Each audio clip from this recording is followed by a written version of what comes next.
Hello, luxury real estate agents. Today's video is going to be almost like a public service announcement. Can you believe the negative news about real estate in the media? Recently in the Wall Street Journal, there was an article, front page no less, talking about how real estate's got a terrible investment. We're back to 2002 prices, which may be the case. And maybe you're better off renting instead of owning a house, and people should stop thinking about home ownership as being the cornerstone of their financial situations. And I just find this really annoying because I believe that a single-family residential home, regardless of the price, is absolutely the best investment anyone can make anytime. I think what happened over the last couple of years is that people really forgot the rules of real estate, the rules that were learned by our parents and grandparents, which is you buy a house and you pay it down. And you pay it off more quickly if you can by adding extra money to the payment every single month. In the last couple of years, homes have become, for many people, ATM machines. We also read in the news that last year, 2010, roughly 4.9 million homes sold in the United States of America. I also understand that there's slightly more than 1 million realtors in the United States, and you can do the obvious math that results from those two numbers.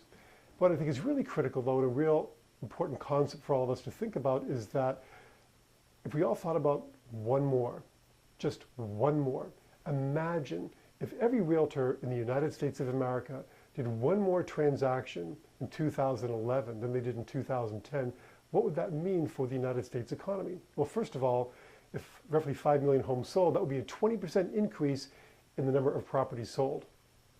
Understand that the sale of homes equals about 5% of our country's GDP, 5% directly. Indirectly, through the form of insurance, interest, rents, and imputed rents, home sales account for an additional 12% of our country's GDP. So you put those together and you get 17% of our country's GDP. The biggest proportion of our GDP is made up of retail sales. And depending upon the year and the economy and how well everything is going, it's around 70%. Now, what nobody talks about, because real estate never gets any respect in the media, that's for sure. Actually, since I've been in high school, I've never seen a positive article about real estate in the Wall Street Journal. I love the paper, but still, they're so anti-real estate. But what people don't talk about in terms of the 70% figure of retail sales in the GDP number is how much of that is driven by the sale of homes. Think about it.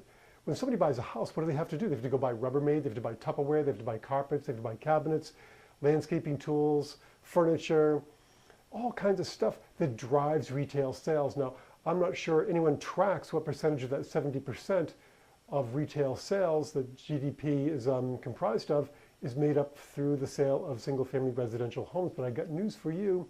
I believe it's a huge number. So if every single realtor in this country were to do one more transaction, increase the number of home sales that occur in 2011 by 20%, can you imagine the positive effect it would have on the economy of our country? So let's each one of us make a plan, make a pledge, make a commitment, make it our goal to sell one more home in 2011 than we did in 2010, and we can be on our way to seeing a 20% increase in home sales in this country and powering our economy back to where it should be, even if we have to do it all by ourselves, which it sounds like it's left to the realtors to do that. Somebody once said that nothing happens in an economy until somebody sells something to somebody else. Well, to me, the most important thing somebody can sell to somebody else is a single-family residential home. I'll do my best to give you ideas, techniques, and ideas that can help you be more effective and efficient in the conduct of your business. But let's all make a commitment to sell one more home in 2011. Thanks.